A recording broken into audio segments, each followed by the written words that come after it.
Welcome to my channel Kathavadati. कहानी अच्छी लगे तो like subscribe share and comment जरूर करें। अच्छा सा लड़का और अच्छा सा परिवार देखकर उसका विवाह कर दिया गया और वह अपने ससुराल आ गई।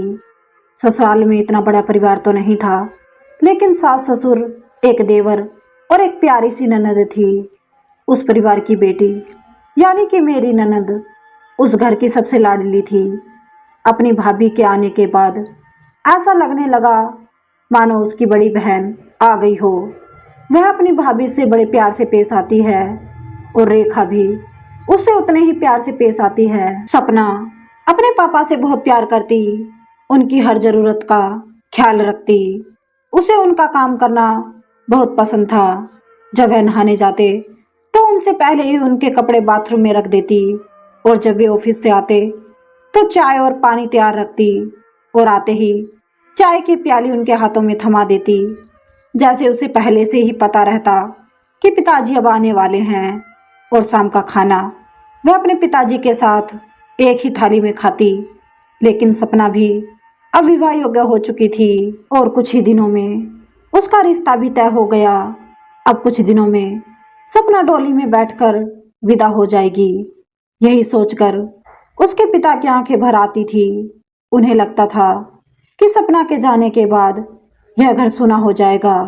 उनका इतना ज्यादा ख्याल कौन रखेगा? वे उसके बिना कैसे रह पाएंगे?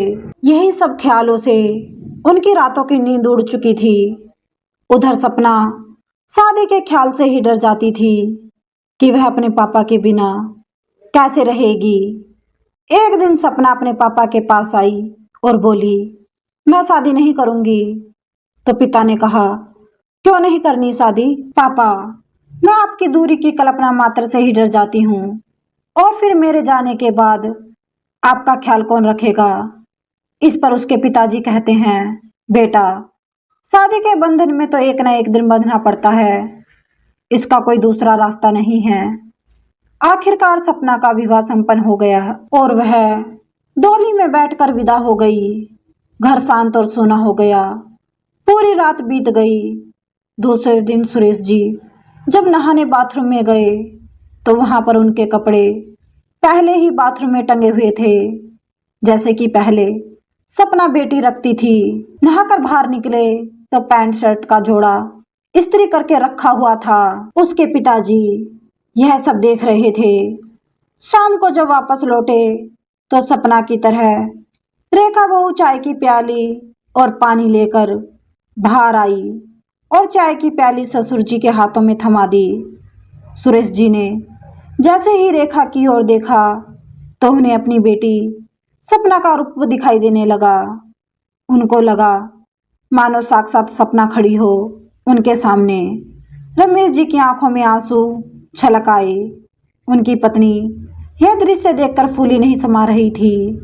उसे अपनी बहू पर नाज हो रहा था। उसने अपने पति से कहा, अपनी बेटी कहीं नहीं गई, वह तो रेखा के रूप में इस घर में ही है।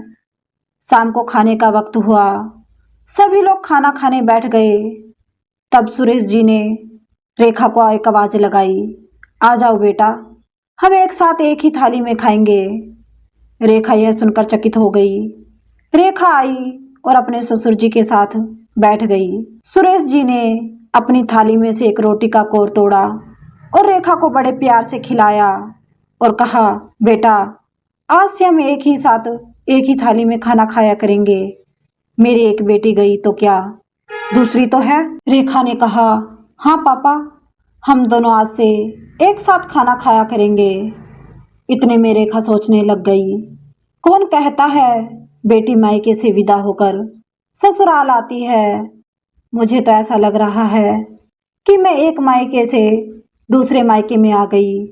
अगर हम चाहें तो ससुराल को भी मायका बना सकते हैं, जहाँ भाई बहन मम्मी पापा सभी रिश्ते होते हैं। कुछ दिनों के बाद सपना पग फेरे के लिए अपने मायके आई। वह अपने ससुराल की बातें बता रही थी।